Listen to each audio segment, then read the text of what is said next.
எப்பா சேகரு, பிள்ளைகளெல்லாம் ரூமில் விட்டாச்சாப்பா? பத்திரமா இருக்காங்களா? ஆமாம் அண்ணாச்சி, எல்லா பிள்ளைகளையும் ரூமில் கொண்டு வந்து போட்டு அடைச்சாச்சு. பிள்ளைகளை பத்திரமா பார்த்துக்கோங்கப்பா, எங்கேயும் வெளியே போகக்கூடாதுன்னு சொல்லி வச்சிருங்க, சரியா? அண்ணாச்சி, இனிமே எங்கேயும் வெளியே விட மாட்டேனே. எல்லாத்துக்கும் என் மாவா தான் காரணம். சின்னவா அவதான் எல்லாத்தையும் கூட்டிட்டு போயிருக்கா. இப்பெல்லாம் சத்தம் போட்டு 4 அடி அடிச்சு ரூம்ல அடைச்சு போட்டு வந்திருக்கேன். இனிமே எங்கேயும் போக மாட்டேன் அண்ணாச்சி. சரிப்பா, நேரம் ஆயிட்டு, ராத்திரி 1 மணிக்கு மேலே ஆயிட்டு. போய் எல்லாரும் ரூமில் படுத்து தூங்குங்க. காலையில் வெளியே போகணும்ல, நான் எந்திரிச்சிட்டு பிறகு எல்லாரையும் கூப்பிடுது என்ன? சரி தலைவரே, நாங்களும் போய் தூங்குறோம். என்னம்மா, நீ ரூமுக்கு போகலையா? அண்ணாச்சி, என்னைய மன்னிச்சிருங்க அண்ணாச்சி, என்னைய மன்னிச்சிருங்க. ஏம்மா, எதுக்கு உன்னைய மன்னிக்கணும்? அண்ணாச்சி, நீங்க தான் பிள்ளைங்களை பூரா கடத்திட்டு போயிட்டீங்கன்னு நினைச்சு உங்களை ரொம்ப திட்டிட்டேன் அண்ணாச்சி. ரொம்ப கேவலமா பேசிட்டேன், மன்னிச்சிருங்க அண்ணாச்சி. ஏம்மா, என்னம்மா என்னைய போய் இப்படிலாம் நினச்சிட்ட? நான் அப்படிலாம் செய்யக்கூடிய ஆளாம்மா? அது ஒன்றும் இல்லை அண்ணாச்சி, எங்களை மட்டும் ட்ரெயினில் கூட்டிகிட்டு வந்தீரு, பிள்ளைங்களெல்லாம் பஸ்ஸில் அனுப்பிட்டீரில்ல. அதுவும் இல்லாமல் நீர் எப்போ பார்த்தாலும் ஒரு மாதிரி திருட்டு மூலி முழிச்சுக்கிட்டு கல்லூலி மங்க மாதிரியே அலைவீரில்ல. அதனால உங்களை பார்த்தோன்னே எனக்கு சந்தேகம் வந்துட்டு பிள்ளைகளை பூரா கடத்தி விற்கிற போலன்னு நினச்சிட்டேன். குடும்ப தொழிலே நினச்சேன் தலைவரே. குடும்பத்தோடு சேர்ந்து பிள்ளைங்களை கடத்தி விற்கிங்கன்னு நினச்சேன். கிட்னி, மூளை, இதயம் எல்லாத்தையும் இப்போ கலத்தி விற்காங்கல்ல, அந்த கூட்டத்துக்கு நீங்கள் தான் தலைவர்னு நினச்சிட்டேன் தலைவரே, மன்னிச்சிருங்க. என்னது, குடும்பத்தோட பிள்ளைங்களை கடத்தி பிசினஸ் பண்ணிக்கிட்டு இருக்கேனா? பாத்தீங்களா இப்ப கண்ண உருட்டுறீர்ல, இதே மொழிதான் முழிப்பீரு. அடிக்கடி இது மாதிரி முழிக்கிறா. இதை பார்த்தேன்னு வச்சுக்கோங்களேன், யாரு பார்த்தாலும் அப்படித்தான் சொல்லுவாங்க. திருவிழால குழந்தைங்களை கடத்திட்டு போற கொள்ளக்கூட்டக்கார மாதிரியே இருக்கீரு. ஏமா, இப்போ எப்படி இருக்கு மூஞ்சி? இப்பதான் நல்லா அழகா இருக்கீரு, அமிதாப் அங்கிள் மாதிரியே இருக்கீரு, நல்லா இருக்கீரு. சரியா, போய் தூங்குங்க. நானும் போய் ரூம்ல போய் தூங்க போறேன். நீங்களும் போய் தூங்குங்க தலைவரே, இல்லைன்னா உங்களை எவனாவது குழந்தை நினைச்சு கடத்திட்டு போயிட போறான். சரிம்மா, நான் போய் தூங்குறேன். தலைவரே, குட் நைட்டு. ஏம்மா, குட் நைட்லாம் ரூம்ல போட்டுதாம்மா வச்சிருக்கு, கொசுலாம் கடிக்காது. போய் தூங்கு போ. ஒரு இங்கிலீஷ் கூட தெரியல, இவரெல்லாம் ஒரு தலைவர்னு ஊருக்குள்ள தெரிஞ்சுக்கிட்டு இருக்காரு. சரி, நான் போய் தூங்குறேன். 100 ஆண்டு காலம் வாழ்க தலைவரே, நோய் நொடி இல்லாமல் வளர்க. நீங்க 2 பேரும் ராத்திரி நேரத்துல இங்க என்ன பண்ணிக்கிட்டு இருக்கீங்க? எப்பா, அது நானும் கார்த்தியும். நீங்க 2 பேரும் ஒழுங்கா பிள்ளைகளை பார்த்துட்டு இருந்திருந்தீங்கன்னா இந்த நிலைமையெல்லாம் தேவையா? பிள்ளைகள் ஹோட்டல் விட்டு வெளியே போயிருக்குமா? இந்த நேரத்துல உங்க 2 பேருக்கு தனியா என்ன பேச்சு வேண்டி கிடக்கு? ரூமுக்கு போங்க. சரிப்பா, ரூமுக்கு போறோம். எப்பா, நீ எங்க கூட போற? உனக்கு ரூம் இந்த பக்கம் இருக்கு, அங்கிட்டு போ. சாரி அங்கிள், மறந்துட்டேன். பொம்பளை பிள்ளையாச்சேன்னு செல்லம் கொடுத்து வளர்த்தா ரொம்ப ஓவரா பண்ணிக்கிட்டு இருக்கு. இதால இன்னைக்கு ராத்திரி பூரா நான் என்ன பாடுபட்டிருக்கேன்.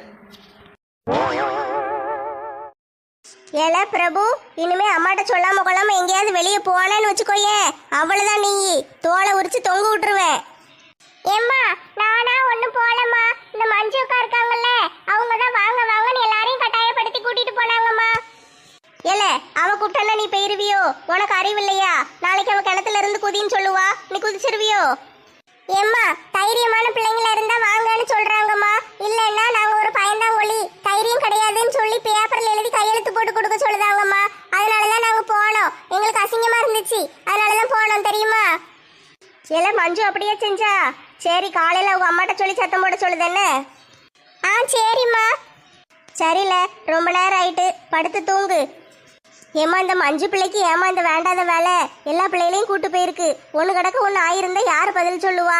ஏதோ காமெடி பேயா இருக்க போய் தப்பிச்சு வந்துட்டோம். இந்த சந்திரமுகி பேய் மாதிரி ஏதாவது ஒரு பேயா இருந்தா என்ன செய்ய? நம்ம வீட்டில் வந்து உட்காந்துக்கிட்டு என் புருஷனையும் குணசேகரன்னு சொல்லிக்கிட்டு என்ன ஆட்டம் போட்டுச்சு. அது மாதிரி ஒரு பேயா இருந்துட்டா என்ன செய்ய முடியும்? ஏதோ காமெடி பேய்ங்க போய் எல்லாரும் நல்லபடியாக தப்பிச்சு வந்துட்டோம். கடவுளே, உங்களுக்கு ரொம்ப நன்றி. சரி, ராத்திரி ரொம்ப நேரம் ஆயிட்டு, தூக்கம் வர ஆரம்பிச்சிட்டு, கண்ணை கட்டிக்கிட்டு வருது, படுப்போம். அப்பதான் காலையில நல்லா சீக்கிரம் எந்திரிச்சு ரொம்ப நேரம் நல்லா உட்காந்து அழகா மேக்கப் போட்டுட்டு வெளியே போக முடியும். சரி, படுப்போம். ஒண்ணுக்கு வருதே, கண்ணு வேற தெரிய மாட்டேக்கி. ராத்திரி போல எங்க ஒண்ணுக்கு போக, பாத்ரூம் எங்க இருக்குன்னு வேற மறந்து போயிட்டேனே. சரி, தடவி போவோம். ஆஹா, இங்க ஒரு படிக்கட்டு இருக்கு. படிக்கட்டு நல்லா தெரியுது. படிக்கட்டுல ஏறிதான் பாத்ரூமுக்கு போகணும். மேலே ஏறுவோம். யாத்தே, ரோலர் ஏறி இறங்குன மாதிரில இருக்கு. ஐயோ கடவுளே, கரும்பு மிஷினுக்குள்ள மாட்டிக்கிட்டனே. என்ன படியெல்லாம் ஏறி இறங்கிட்டே வாரேன். இன்னும் பாத்ரூம் கதவையே காணுமே. ஆமா, இப்பதான் ஞாபகம் வருது, பாத்ரூம் கதவு அந்த பக்கம் இருக்கு. சரி போவும். எம்மா மாலா, 2 பேரும் சேர்ந்து என்னைய அடிக்காதீங்க, நான் ஒரு தப்பும் பண்ணல. என்னது இது? தினம் கட்டில விட்டு இறங்கணுன்னே பாத்ரூம் வந்துடும். இன்னைக்கு இவ்வளவு தூரம் படியெல்லாம் ஏறி ஏறி இறங்கி வார, இன்னும் பாத்ரூம் வந்த பாடு இல்லையே. சரி, இன்னும் கொஞ்சம் தூரம் போய் தேடி பார்ப்போம். ஏன் பாத்ரூமை எவனோ களவாணி பையன் களவாண்டுட்டு போயிட்டானே. சரி, இன்னைக்கு எப்படியும் பாத்ரூமை கண்டுபிடிச்சி ஒண்ணுக்கு போயிட்டு வந்துதான் படுக்கணும்.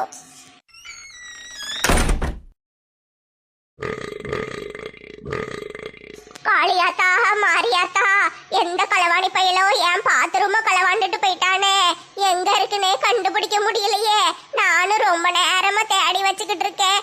ஒண்ணுக்கு வேற அடக்கி வச்சுக்கிட்டே அலைதனே, எப்படி கண்டுபிடிக்க? சிம்ரன், கிச்சு கிச்சு முட்டாத, ரொம்ப கூச்சமா இருக்கு. இந்தா வந்துட்டேன். எடுபட்ட பயல, எந்திரிச்சு வெளியே போலான்னு பார்த்த, காலை உடைச்சு அடுப்புக்குள்ள வச்சிருவேன். பேசாம தூங்கல. பாத்திமா,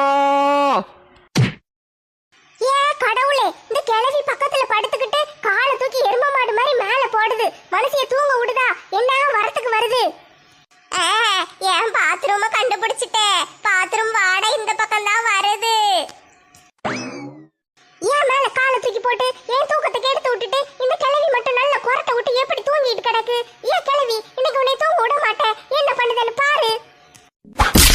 யாத்தே, கொலை கொலை கொலை, என்னை கொள்ளுதாங்க, என்னை கொள்ளுதாங்க, யாராவது காப்பாத்த வாங்க. நல்ல வாங்கிக்கோ கிழவி, நல்ல வாங்கிக்கோ. என் மேலேயே காலை தூக்கி போடுதியா? அதுவும் நங்குன்னு போடுத. என்ன வலி வலிக்கு தெரியுமா? நான் உன்னை சும்மா விடுவேன் நினைச்சியா? நான் கராத்தேல பிளாக் பெல்ட் வாங்கியிருக்கேன். இன்னைக்கு உன்னை என்ன பண்ணுதுன்னு பாரு கிழவி. ஆட பேதியில போறவளே, நடு ராத்திரியில எதுக்கிட்டு இப்படி நிக்க? என் மேல வேற ஏறி ஏறி மிதிக்க, வலிக்கிட்டி எதுக்கிட்டு இப்படி பண்ணுத? என்ன கிழவி உளறிட்டு கிடக்க? நீ தானே கிழவி என்னைய முதல்ல மிதிச்ச. அதுக்கு தான் கிழவி நான் உன்னைய பழி வாங்கிக்கிட்டு இருக்கேன். என்னது பழி வாங்கிக்கிட்டு இருக்கியா? ஆமா கிழவி, ஆமா, உன்னைய நான் பழி வாங்கிக்கிட்டு இருக்கேன். தயாரா இரு கிழவி, அடுத்த அட்டாக்கு போட போறேன். ஏய் டிஸ்கால்! பழி வாங்குற மூஞ்சிய முகரையும் பாரு, டிஸ்கால் குஸ்கால்னுக்கிட்டு போடி தூர. என்ன கிழவி, என்னைய தூக்கி வீசிட்ட? நீ இவ்வளவு ஸ்ட்ராங்கா இருக்க. நீயும் கராத்தேல பிளாக் பெல்ட் வாங்கியிருக்கியா?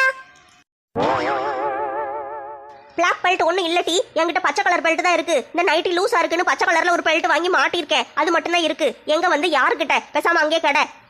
ஏ கடவுளே, இந்த கிழவி பாக்குறதுக்கு சீக்கு வந்த கோழி மாதிரி இருக்கு. ஆனா மிதிக்கிற மிதி ஒவ்வொன்னு இடி மாதிரி இருக்கே.